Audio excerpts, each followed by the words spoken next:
Hello, this video is produced by the Video Records Project of the UC Davis Emeriti Association. I am Joan Borkman. The Video Records Project was begun in 1992 and since then has recorded over 400 interviews with emeritus and emerita faculty, as well as leaders from the campus administration and staff. These are the people who created the history of the campus. The interview you will see here is part of an archive of oral histories, first-hand accounts of the individuals and groups who worked to make UC Davis one of the nation's, even the world's, leading universities. Judith A. Chelstrom, Director Emerita of the Biotechnology Program, obtained her Bachelor of Science degree from Cal State Sacramento and a doctorate in microbiology from UC Davis. Dr. Chelstrom, fondly called Dr. Judy by her many students, was hired in 1998 as a lecturer for the large class Biology 1A, Cell and Molecular Biology, with 300 to 500 students annually. Judy was instrumental in fostering the growth of the campus program in biotechnology, for which she served in 1998 as Associate Director and eventually from 2004 until her retirement in 2018 as Director. During this period, she also served as co-director for a training grant from the Howard Hughes Medical Institute, integrating medicine into basic science, worked as senior administrator on training grants from the National Institutes of Health, and lectured in microbiology and cellular and molecular biology. Upon her retirement from UC Davis in 2018, she was awarded emeritus status and she received the James H. Meyer Distinguished Achievement Award. In retirement, she continues to serve as academic coordinator for the Biotechnology Industry Immersion course Management 290 for the Graduate School of Management, and she is active on the board of the Museum of Science and Curiosity in Sacramento. Judy is interviewed by Danielle Jameson McClung, current director of the UCD Biotechnology Program. Good morning. It's really good to be here with you, Judy. It is. And I'm looking forward to talking a bit about your story. So the first thing that I wanted to ask is if you could tell us about your early years and personal experiences that led you to a career in the sciences. Yes, so I guess I should say that my journey was circuitous. It was not a straight line getting to be director of the biotechnology program. So going back to my earliest days, as I was a post-war baby, born in 1949 at Letterman General Hospital in San Francisco. My father, William Wallace Chapin, was a sergeant. He later became a master sergeant. He had come home from both World War II and Korea, and he was starting his family. My mother was Portuguese American, second generation American. They had come from the Azores, and Edith Cecilia Shelley was her name, and everybody called her Edie. I should tell you that Shelley is not a Portuguese name. When the family came to Northern California, they could not get work. The Portuguese were considered like the Moors or something, and so their name was Silveira, and they changed it to Shelley. So that was an interesting thing that I found out later, and it really bothered me. My father's family had come from the Boston area to Oregon, and go west, young man. But the Chapin lineage actually came over on the Mayflower into Boston, but my great-grandfather decided to go west, and so he must have had a little bit of a feistiness to him, and I think I inherited that. Yep. Yeah, so, I lived in 3 different places before I started kindergarten because I was a military brat. And so that, I think it sets the tone for your life when you're moving around so much. You have that explorer spirit. Yes, yes. And but in 1955, my father was reassigned back to California, and at Travis Air Force Base in Fairfield. And within the next few years, my mother had 3 more children. I was second of 5, and they were all daughters. Mm-hmm. So that was a hardship on my father, having so many girls in the family. But I was a tomboy. I think I wanted to align myself with my dad. He was quite the sportsman and hunter, and Mm-hmm. could do so many different things. And so I really wanted him to be the boy. Mm-hmm. And I have to tell you, my father, he came from a family of shoemakers and seamstress. And he made me a set of fatigues. Wow. And he got paratrooper boots, like he was a paratrooper. And so I could then hang from trees and run and Explore the outdoors. I was Yeah. always playing ball with the boys. And then I had long hair, and I told my mother I wanted to have my hair cut. And that was 1956, when, girls were supposed to look a certain way. But we went to the barber shop, and my mother actually cut her beautiful auburn locks off first, and then I got in the chair and cut all my blonde locks So off. your family was supportive of your interest in the outdoors and being an explorer And also, Yeah. my parents were kind of non-conventional, and they just let me be me. Mhm. And my mother would even defend me to my aunties that wanted me to be more of a girl. Yeah. But I wanted to explore, and I wanted to do the things the boys did. And but later on, my father retired, and we moved up to northern Idaho, where I really was able to explore, because we had the woods next door to our house. And I actually liked it in northern Idaho, but it was very cold, and we were, out in the woods, and Mhm. it was bad for my parents' marriage. I think my father had PTSD, and the long winters. My mother finally decided that we needed to come back to California to be with her Portuguese family.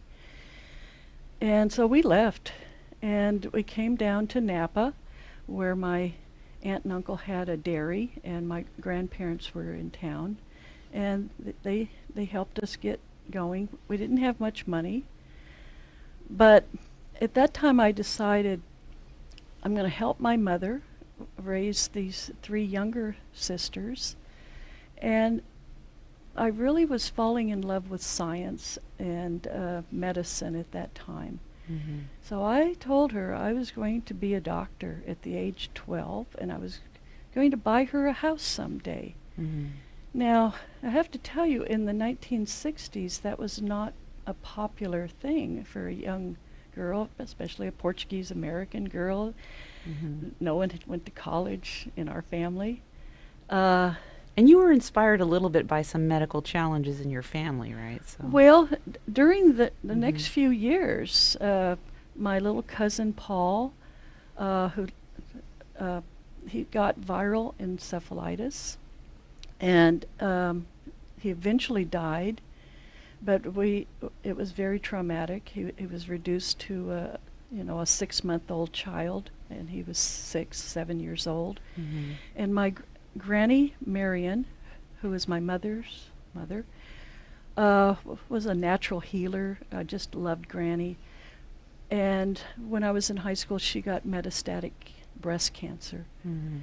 and ended up living in our house for the last few months of her life. And I would take her to her doctor's appointments, and I watched her die. Mhm. And that's when I really knew that I had to go to college, and I had to go into medicine Yeah. to honor my little cousin Paul and my granny. Yeah.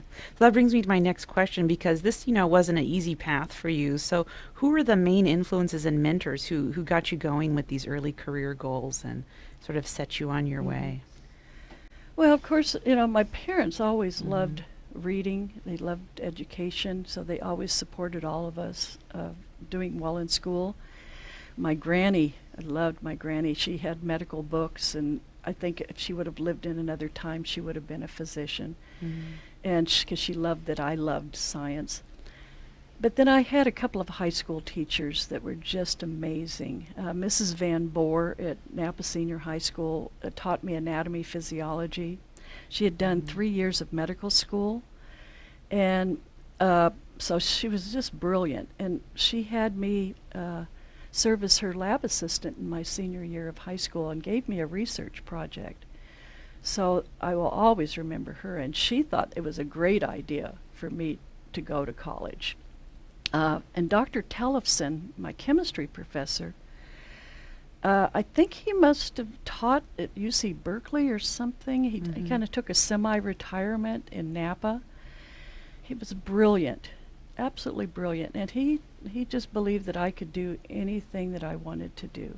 And he really was instrumental in getting me some major scholarships because we had no money. We lived on $300 a month. So that was the kind of the thing I was worried about, is how am I going to pay for college?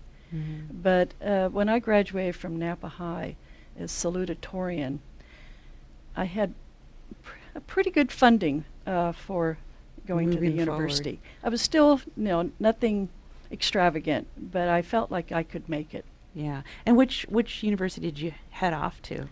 I know you had some decisions to make when Yeah, it came to this that. was a strange thing because I still had 3 younger sisters, and I knew my mother might need some help. So I kind of did a circle. I didn't want to get too far away from home. So I applied to the state universities, San Jose State, San Francisco State, Sacramento State, UC Berkeley, and UC Davis. And I got accepted to every one of them. And I'd always thought I was going to go to Davis because my Uncle Paul, who had the dairy, he said they had the best veterinarians in the world. And he says, if you're going to go to any university, you should go to UC Davis. But again, I didn't have any mentors really on talking about financial things. And I looked at the price of what it was going to cost for UC Davis compared to Sacramento State, where my mother had some cousins that would look after me. And I turned Davis down. You got here and eventually. that was going to be my dream place to go to the university, because they had cows. And I went to Sacramento State, and I got 100% on the first chemistry exam. And I remember Dan Deschus, who later became one of my mentors, he said, "Why are you here? You should be at Davis." Yeah. And I all of a sudden realized I had made a terrible mistake. But I had pride, and I said, well, I'm planning to go to medical school at UC Davis. This is just the first step of my career. Right. So I said, oh, okay. But yeah, that all of a sudden a wake-up call that, oh, yeah, they could have probably given you some more scholarships and grants. Yeah, But a I lot didn't of know times that. first-generation kids don't really know some of those details. And No, they didn't. Yeah. And that's when I vowed that whenever I did well, I was going to mentor young people, especially first-generation college students. Yeah, I know you have a passion for that. We're going to talk about that in just a little bit. One thing I do know is that you did really well in undergrad, clearly, and you ended up sort of going towards that medical microbiology track. But so you worked for a while. So you took a break after undergrad. You got onto a career path before you went to grad school. And so I'm wondering if you could tell us a little bit about how your personal and professional experiences during that period of time, post-undergrad and before going back to grad school, sort of shaped your sort of interests in science, how your leadership style is, and some of those other things. Yes, well, as you can see, I didn't go to medical school. Yeah. I only had money for 4 years of college, and so I couldn't quite figure out how I was going to pay for medical school. So at Sacramento State, they had a concentration in clinical laboratory technology, which you took all of the same pre-med classes, but you took a few extra that prepared you to go into that field. And I knew there was lots of jobs, and that only required a bachelor's degree plus a 1 year of internship. So logical me, I didn't have anybody really guiding me, but I thought, well, I'll just work as a CLS for a few years and saved my money to go to medical school. And of course I got accepted into UC Davis School of Medical Technology right after graduation. They only took 10 students in the nation, so it was quite prestigious. And I did very, very well there. And I loved the microbiology section. I loved the chemistry section. Very few girls went into the chemistry section, so when I graduated, they offered me a position in chemistry. So I didn't even, I got my board exams done, and I took the chemistry position. Well, I should tell you that I also had fallen in love with a young military officer that was at Mather Air Force Base in my junior year of college. He was a navigator, Kent, and he went to Vietnam. And he came back halfway through my internship, and we got married. Wow. And then we bought a house, the house that we still live in on the American River. And for the first time in my life, I relaxed a little bit. I wasn't so driven on grades and goals. I just wanted to have a little fun.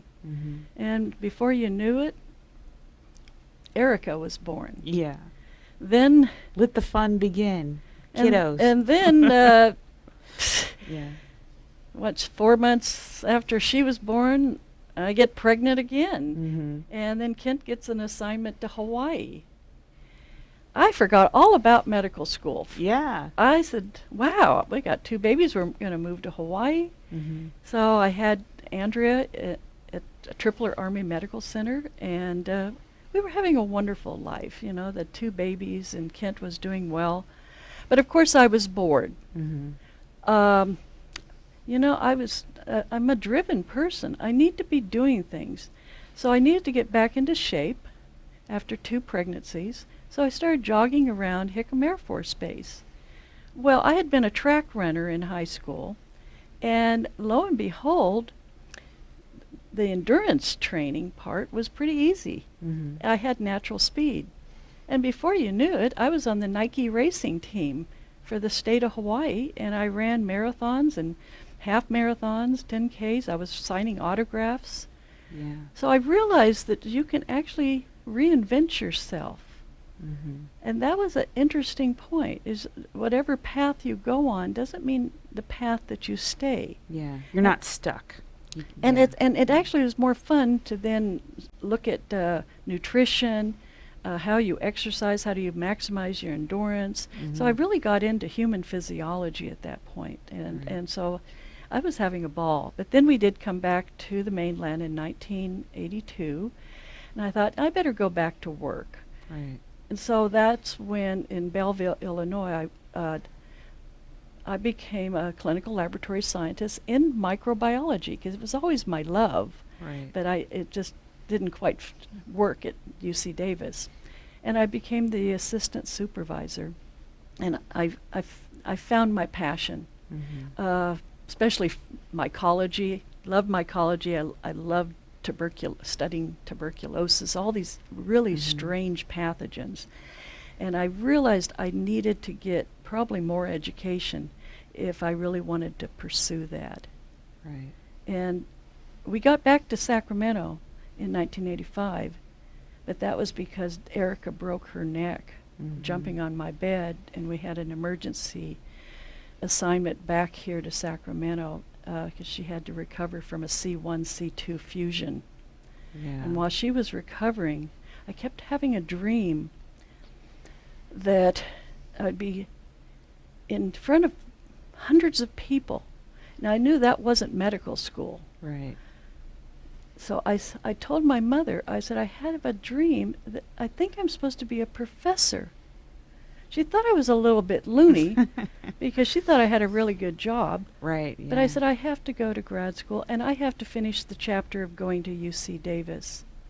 So I started at UC Davis on my doctorate in microbiology in 1986. Yeah, and that's a very brave journey that you took. And I know that you have some experiences yourself as a PhD student that led you into how you worked with our PhD students in the DEB program here at UC Davis. And so my next question for you is training PhD students in team science, entrepreneurship, and leadership. That's been a hallmark of the programs that you've led here at UC Davis. And so I want you to just elaborate a little bit on how you approached doing that, the relationships you built with industry partners, and highlights from those years where you were kind of helping other people go down these different pathways that they weren't ever really sure that they were going to go down.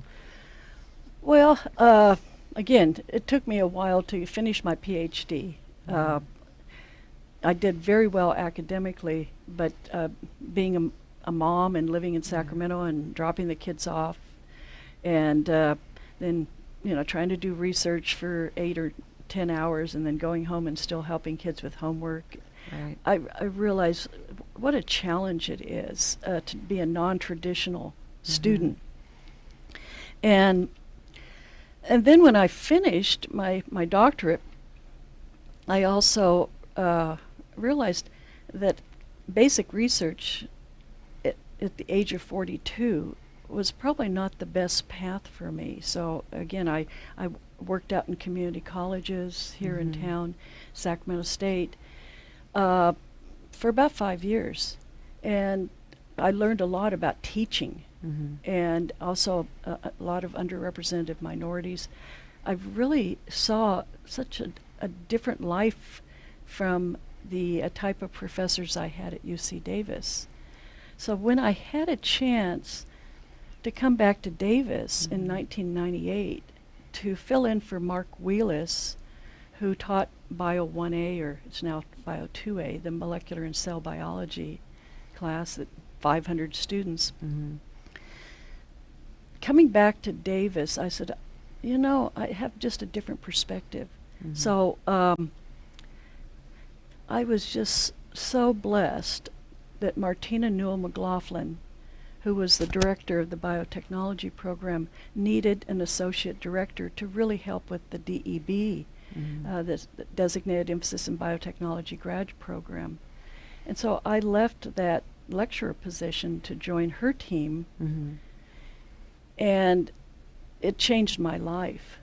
Because all these experiences that I had in what I call off-campus and just creating new things, not really anyone telling you exactly what you need to do, is just be creative, work as a team, be a dreamer. That all came to pass with the biotechnology program. And so I could understand a student wanting to know a little bit more about real life. If you've been in school all the time, you've never had a job, you've never supervised people, how are you going to be a leader in our society just because someone gave you a PhD? Right. All of those experiences I had prior to my PhD is what really helped me to be a leader. Yeah. And you were one of my first students. I know, I really appreciated that. So I met you in about 1998 or so, and I think that, meeting a person who had a lot of life experiences as well as being very intelligent and knowing a lot about science kind of helped me to see, like, okay, there's a way to do this where you keep your humanity and you're sort of a whole person and not so focused on just technical matters that you forget how to interact with other people. So I think that's really critical. So now we call this soft skills, right? Well, 'Cause and it it- got a fancier name to it, but really it was part of your teaching style and mentoring style from the get-go. Well, if you remember, we used to talk about left brain, Yeah. right brain. That the PhD really is great on developing that analytical left brain skills. But who actually gets promoted from, whatever bench science you do? It's the people that have developed their right side of their brain, their compassion, their empathy, their servant leadership, working well in a team. That's equally important. And that's really the hallmark of our biotech program. Right. It was developing the whole person. Yeah, and that's very highly valued by our industry partners. And I'll have to say, as a student who met you early on in the development of this program, having the other folks on campus kind of come along and finally arrive at the same way of thinking has been very gratifying. But I remember when I was a student in the late 90s, people were a little bit like, that's kind of fluffy.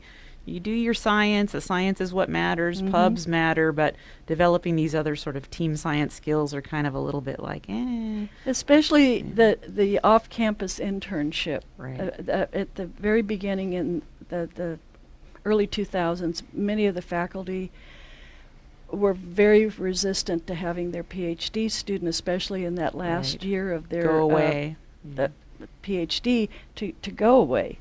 Mm. And so we had to really twist some arms. But over the years, I really think most of our faculty, and we increased our faculty over the years. Yeah.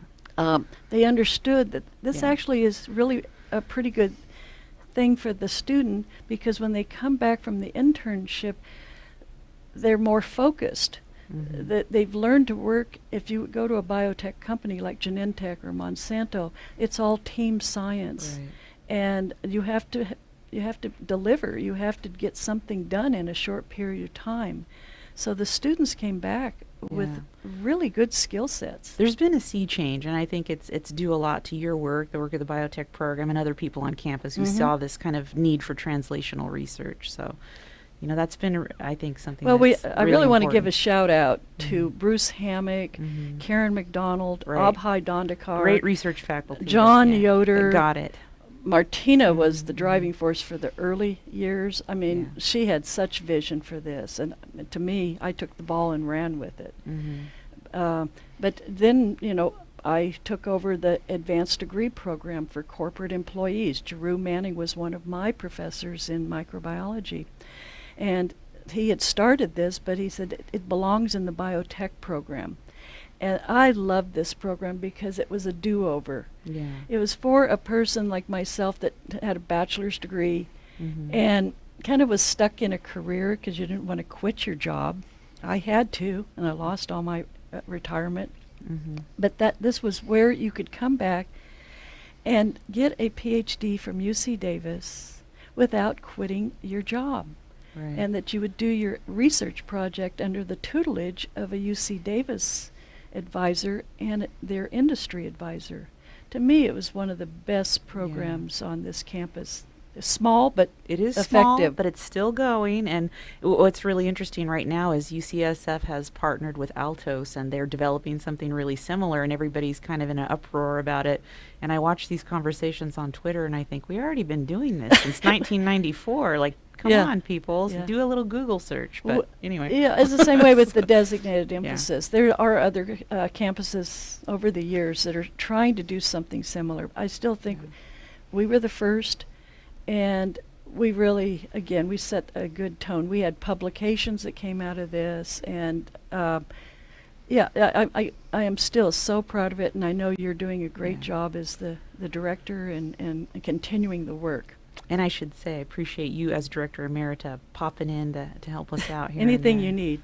Yes, I know. And you are still very active. This is my next question, in public science education. So this is really important to you. I know that engaging with students from all backgrounds is very important to you.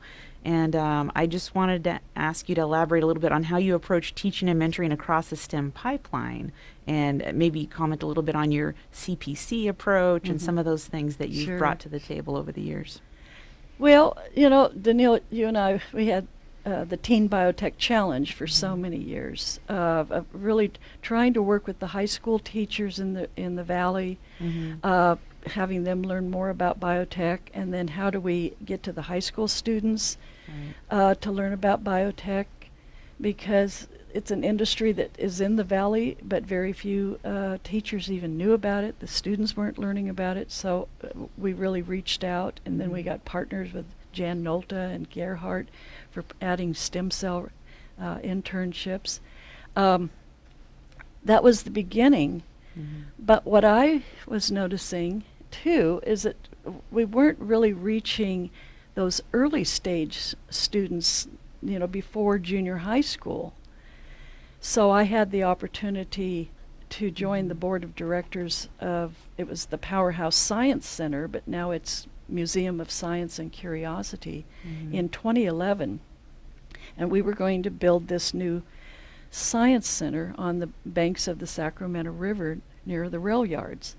Now, I thought this was going to take maybe, I don't know, 3-4 years to raise the money.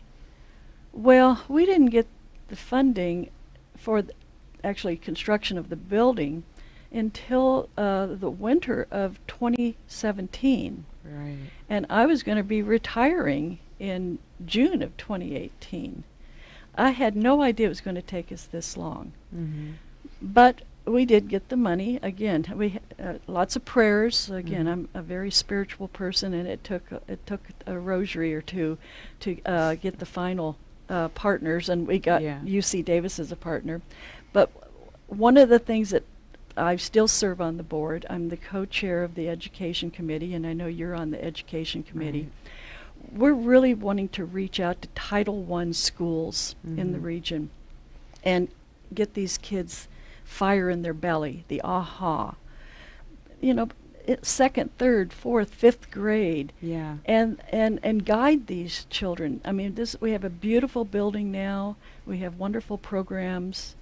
And this is going to really be my next chapter. Right. Is how do we get these children that are from poverty to see that they can go into science and technology, and that we have scholarships available so that their families can have memberships so that they can come more than just with the school. Right. No, this is close to my heart, and I know it is for you too. It's critical. It's critical, and it's also critical for economic development. We want to be a technology hub in this region. We have all kinds of new startups coming out of UC Davis. Well, I want our children to have those good paying jobs. Right. Yeah, just like, you know, I was able to buy my mother a house eventually.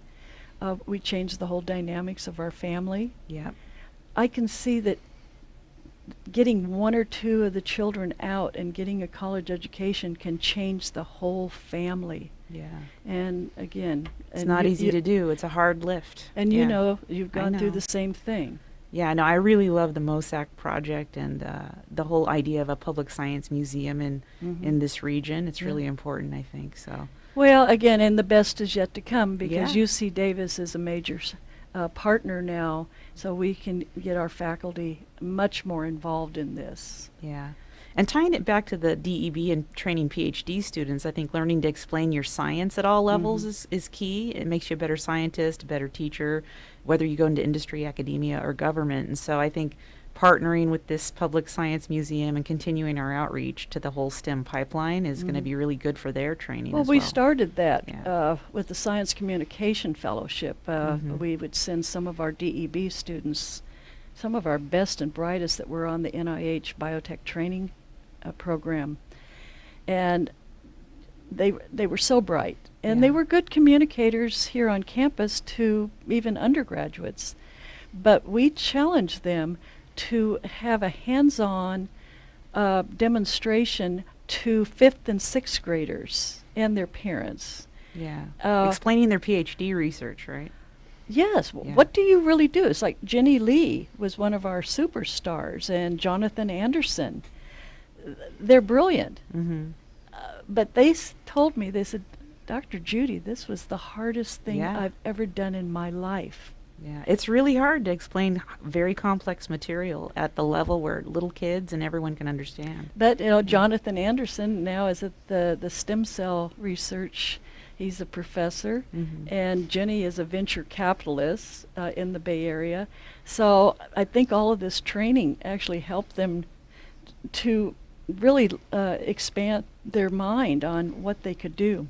Yeah. But no, this is again, it's a journey, and we need our young people to not be afraid of science, and we need the parents to also right. And as a global pandemic has sort of ravaged us for a couple years, understanding science for all people, I think, you know, it's really obvious that it's important. Well, and that's one of the everyone. goals of the MOSAC, is science for all. Right. and bring in our senior citizens, have evening events for our young adults to demystify biotechnology, demystify regenerative medicine. A lot of things that you read about, I don't want you to be afraid of it. Right. Is that let's ask some good questions. Let's have a question and answer period on the benefits of vaccination. Right. So, so it's important that we do not hide on the university as researchers, that we go out and build trust with the person on the street. And I think we did that quite a lot. Yeah. It's check a foundational. Check your ego at the door, as I would say, and just be humble, be gracious, be kind, and they will trust you. And then you can add more of the technical. More details. Yeah. But No, don't jam it down their throat. Yeah, no, that's been foundational for our program, and I really appreciate you bringing that as part of your key leadership strategy, is that good science communication and engaging with all audiences. So. Well, as you see, I believe in it so much that I even have now a $500 award to the best DEB student presentation at the annual retreat. And thank you for that. They get excited. So our PhD students are really keen on working for that award. And I've noticed a change in their presentations. It's what I call more user-friendly to a mixed audience. Yep. And they need to do both. They need that high technical one for the dissertation type audience, but they also need this other way of being able to communicate. Well, I remember Dr. Beeman, who was my mentor over in Med Micro. He told me, he says, Judy, you don't own your PhD until you can explain it to your mother.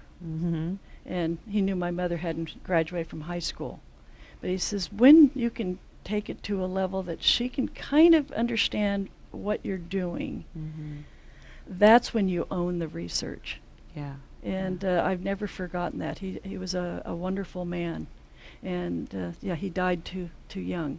Yeah. But I've had so many what I call angels along my journey, and I do think building partnerships and being kind and working together, people will come out and help you, just like building an $80 million science museum. I had no idea how we would do that.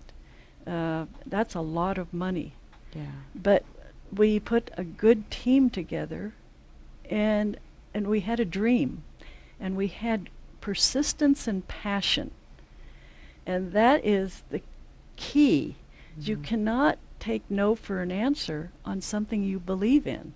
You can't let other people tell you what your dream is. Yeah. And but sometimes that's what our young people, they need guides. They need people that will say, I'm standing by your side. If this is a dream you really want, I'll be there for you. I'll speak on your behalf. That leads me to our last big question, which is what key challenges have you faced along the way and across these early years as a student, as a professional? How did you get over those bumps in the road, those challenges, and what key advice do you have for future scientists and engineers? And you started a little bit about, don't give up, be persistent, but, people that want to follow this path, get into science and engineering, take it to that PhD level, what would you tell them? Well, without my mother believing in me, I probably wouldn't have been able to get through this because, again, we were economically so depressed. The thought of going to college, it did scare my mother. She said, I don't know how you're going to do this. And a girl in the mid-60s wanting to be a scientist, I even had a counselor, even though I was making the top grades at Napa High. I mean, I was number one. And she said, well, Judy, maybe you could be a nurse, when I said I wanted to be a doctor. So this thing about really not listening to other people's idea of who you are. Yeah. But, I've realized, though, I have sisters that didn't have this kind of grit, and they let outside influences dictate, that they didn't reach as high. So, yeah, it's important to have mentors and coaches Yeah. along the way. And I had some ones along the way. The landlady, Gussie Martini, old Italian woman that had 5 daughters too, and she would sit on her staircase waiting for me to walk home every day, and she says, "You're going to be somebody. Yeah. I've seen a lot of people in my life, but you've got something." And she helped me get scholarships. She wrote letters. So again, you do need to have you can't, it is hard to do it by yourself. It is, yeah. Yeah, but to just be persistent. But yeah, and really, yes. Believe in yourself. I think I cried many, many tears along the way. My mother, she passed at 99 and a half, but I had my low points. But she would always say, Judy, no one's pressuring you to do this. Whatever you do is fine with me. I love you. Mm-hmm. But I also don't want anybody to tell you what you can't do. Right. If you really want to do this, I'm always going to be by your side, even if I can't financially help you. But I'm there for you, and thank God. Yeah. Thank God. So, this is the last question. It's short and open-ended, but it'll allow you to really tell us what's up. What is next for Dr. Judy in the big journey of life? Well, of course, MOSEC. Yeah. I keep telling them, just put a rocking chair in the lobby and say, ask Dr. Judy anything if you're interested in science. I want to find those little diamonds in the rough. So I will stay there until they kick me off the board. My grandson, Tristan, who was born, a week or so before I retired. Mm-hmm. He'll turn 4 next week. I just love him to death, and he lives in town, and I'm going to take care of him tonight. He seems to be a natural scientist. He's curious, and so I want to, offer him opportunities to explore the world. I want to continue to help the biotechnology program. I know ADEPT is one of your passion projects, and I want to help there. I want to continue to offer my services to the DEB students if needed. And I want to continue to raise my hand for clinical trials. In 2019, after I retired, I had a small stroke in my right eye and lost a lot of vision. And I have this wonderful Dr. Park at the Eye Institute at UC Davis, and she asked me if I would consider being part of a clinical trial called the TRUST study, and Jan Nolte and Gerhardt are on that. And I've got some bone marrow stem cells that are in my eye, and my eye is improving my vision. Wow. And who knows how far it's going to go. But so anything I can do to help move this research from animal models to humans and really change the direction of medicine. Even though I'm not an MD, I still am passionate about medicine. And I have to say, I'm very impressed every November when you head down to San Diego to walk 60 miles. I want to mention that a little bit. That's a big one. Yeah, well, here again, you can turn in lemons into lemonade. Yeah. In 2014, remember, I went in for my mammogram, and they said we found a spot. They did a biopsy, very early stage, but I had breast cancer. And I remember Rafe DeVere White and Rick Bold. They said, hey, we're going to get this out, and you're probably going to march for cancer for the rest of your life. And I said, of course I will. I said, I don't take anything for granted. So ever since then, since 2015, I walk the Komen 3-day, and you're one of my donors. And I walk 20 miles a day with my team for 3 days, 60 miles. And, God willing, I'm going to do it again this November. I know, I can't believe it. Yeah, but my youngest sister, Chrissy, got breast cancer just during the pandemic. And so she's walking with me this year, and my other sister, Patty. But we've really committed that we're going to pay it forward. We're going to raise money to end breast cancer deaths. Mm-hmm. And, you know, once we Portuguese sink our teeth into something, it's really hard to get us not to do it. You're committed. You know, I don't know where it comes from, but Mm-hmm. when I really believe in something, I really believe in something. Yeah. And I just really want to continue to be a servant leader. And where there's issues that I can help with, Mm-hmm. I'm always going to say yes, I'll find the time. Yeah. And I just, I hope I continue to have good health. So I have many more years of serving UC Davis. I'm on the Emeriti Association Awards Committee. Mm-hmm. I'm on the fundraising committee. We're raising money for Aggie Compass. These are just wonderful ways to give back. Right. I love UC Davis. I've spent really most of my professional life at Mhm. UC Davis, either in the hospital as a graduate student, Mhm. and then 20 years in the biotechnology program. Yeah. Pretty sweet life, Yeah. considering where I was when my parents split up, and we didn't have a TV or a car, and we Yeah. went to the library a lot. And you know, when you read a lot, Yeah. it helps you get better grades. But again, I looked at that chapter then as, oh, poor me, poor me. Now I think I learned so much Mhm. from my mother is you don't really have to have money. You can always go out and help someone, even if you don't have much. So, you know, that's, I want to honor my mother for the rest of my life, because she taught me passion, compassion, and do a good job. So Mhm. that's that CPC that I always tell Yeah. the DEB students. Be competent in what you say you know how to do. Have fire in your belly, so when you talk about that, you know, you have passion. Mhm. And then compassion Mhm. is, what can you do for others that you're not getting paid for? That's when your heart opens up. And that's when you're a fully realized human being.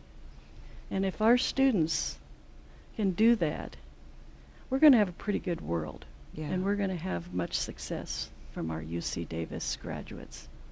So hopefully we can get started at MOSAC developing CPC earlier. Yeah, early on. Mm-hmm. Well, I just want to say thanks for sharing your story today and giving us a little bit of a hint as to how you acquired all your grit and laid the foundation that allowed you to come to UC Davis and have a long career teaching and inspiring others and helping us to get out in the public sphere and engage with not only industry but young kids and teachers and members of the community who need to understand science and biotechnology and, you know, how that makes lives Yeah. better. And again, you're going to continue this legacy. Again, I have to say, without our industry partners along this journey, Yeah. we would never have been able to do this. You know, it was one thing to have 10 graduate students in 1999 when we had 230 students and probably 40 to 45 students looking for internships, and these are paid internships. Right. We had lots of good friends out in industry. We do. Because they Mhm. bought into our vision of what we were trying to do.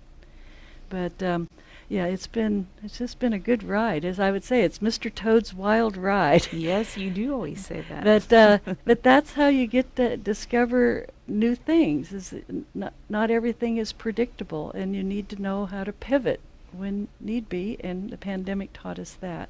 Yeah. So again, thank you, Danielle, for doing this for me. You're welcome. I get to be Oprah for a day. This is Dr. Judy Chelstrom, and I'm having an addendum to my Emeriti video, June 4th, 2022. I spent most of my career in the biotechnology program encouraging women and other underrepresented groups to pursue leadership positions in STEM and entrepreneurship. Our DEB students, with my guidance, created Women in STEM. The two young women that really took the lead were Jenny Lee and Nicole Chaffee. Then, a couple of years later, we decided to develop a STEAM, Equity in STEM and Entrepreneurship, and open it up to more than just women. The young men wanted this training too, of developing their own organization and fundraising and developing workshops and symposium, as well as developing public service projects. In addition to campus events, I'm a proud member of Leadership California, moving women from success to significance.